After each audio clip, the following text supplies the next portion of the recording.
What's up guys, it's Flossin.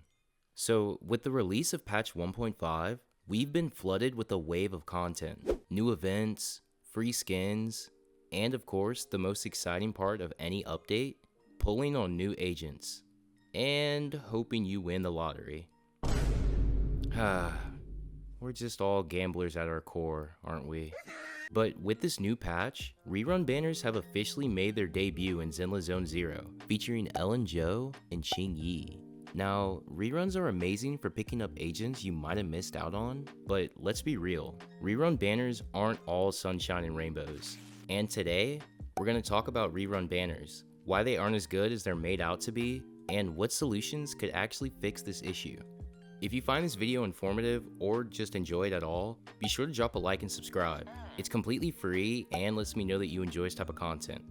Now, with formalities out of the way, let's talk games. So before we get into the real root of the problem, let's quickly go over what rerun banners actually are. For my veteran players, this might not be nothing new, but if you're new to the gacha space, it's important to know what rerun banners provide. A rerun banner is when a previously released limited time character or weapon becomes available again for a short period. In most gacha games, top tier characters or weapons are only available for a limited time during their original release, and once that banner ends, you can't obtain them through regular means. A rerun gives players another chance to pull for them, and usually, the pull rates remain the same as their first appearance, meaning you're not at a disadvantage if you missed out the first time. The only real difference is that the A ranks or 4-star units on the banner might be different. Now, this seems like a win-win situation, right? Well, not exactly. While reruns sound like an overall positive for the game, majority of the time, they're anything but convenient. A lot of times, rerun banners feel inconvenient, mistimed, or not even worth at all. Maybe you were saving for a future unit, and then a rerun you wanted drops at the worst time possible. Or maybe that rerun doesn't synergize well with the current meta or new content being added to the game. And here's the biggest thing, this isn't just a Zenless problem. This is something that happens across all gacha games, no matter what game it is. Reruns almost never seem to arrive when you actually want them to. To really understand the root of this problem, let's take a real example from another Hoyoverse game, Honkai Star Rail. To really understand why reruns feel so bad, let's talk about Topaz, a 5-star fire character in Honkai Star Rail, who specializes in follow-up attacks. She's one of the most important enablers for this type of playstyle, boosting both the frequency and damage of follow-up attacks using her cute sidekick, Numby. Now, when Topaz first debuted in patch 1.4, she was completely overshadowed by another unit in the same patch, Jingliu, who was easily the strongest DPS in the game at that time. So a lot of people skipped Topaz because Jingliu was just too good to pass up, and at the same time, follow-up attack teams weren't even fully fleshed out yet. Anyway, fast forward 5 patches later to patch 2.2, and Topaz finally got her rerun. But there was a problem.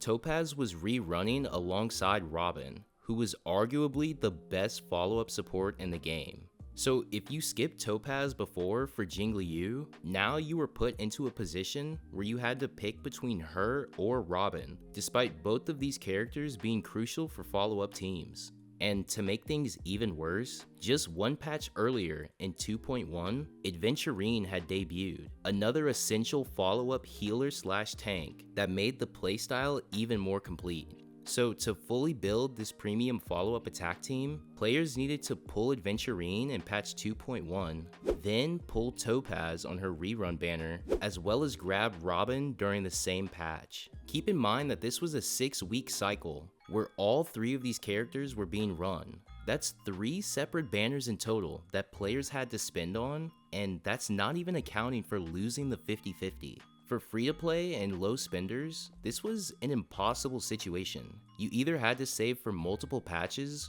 or outright spend money. Anyway, a couple patches later, Topaz got a second rerun. But just like last time, there was another problem. Topaz was being rerun alongside Fei Zhao, the newest and best follow-up DPS in the game.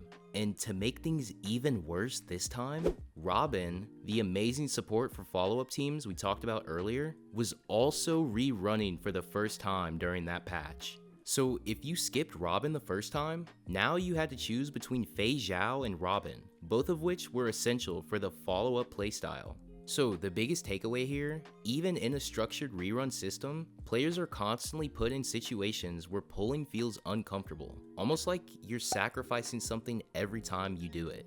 Now let's circle back to Zenless Zone Zero, because I'm already seeing the same pattern happening, and I don't like it at all. The biggest reason is because encrypted master tapes are finite. That means free-to-play players don't have the luxury of pulling on multiple banners. It's already hard enough to guarantee one agent, let alone two at the same time. And right now, we're seeing exactly how reruns put players in an impossible position.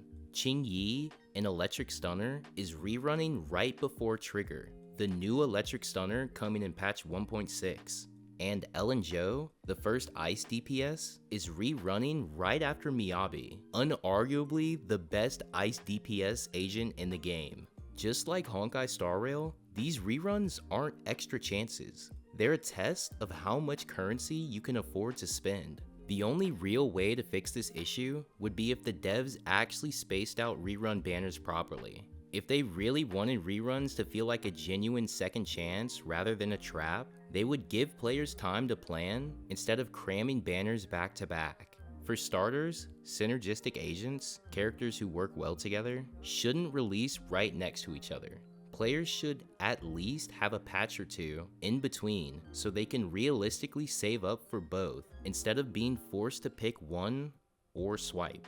And then there's the issue of similar roles. Qing Yi and Trigger are both electric stunners, yet their banners are stacked so closely together that players can't reasonably pull for them both unless they've been hoarding master tapes for months on end. Which, let's be honest, with so many crazy characters coming out, it's pretty unrealistic. If someone wants to build an electric team, why not just give them the breathing room? But this is the harsh reality of it all. Gacha devs don't want to give you any breathing room. They basically don't want players skipping on banners, because when players skip, they save, and when players save, they spend less money, and that right there, that's bad for business. This is why they invest so much time and effort into making characters as likable as possible. It's not just about the gameplay, it's about getting you emotionally invested. Think about it. Why do you think every new agent gets a high quality trailer, voice lines, lore, and a personality that makes them instantly stand out? Because the goal here isn't just to make a good unit, it's to make sure you don't want to skip. They want you to feel attached. They want you to think twice about saving. And they want you to feel like missing out isn't an option. And if that pressure wasn't enough, they double down with FOMO tactics, limited time events, and banners that always seem to force hard choices instead of giving players a real shot at planning their pulls. At the end of the day, reruns could be structured to benefit players, but they won't be, because the system isn't designed to help you. It's designed to get you to spend. Now, I'm just gonna say it. This practice is highly predatory, and that's coming from someone who loves playing gacha games. I'll be honest with you, I love the thrill of pulling, but I also understand the expense that comes with it.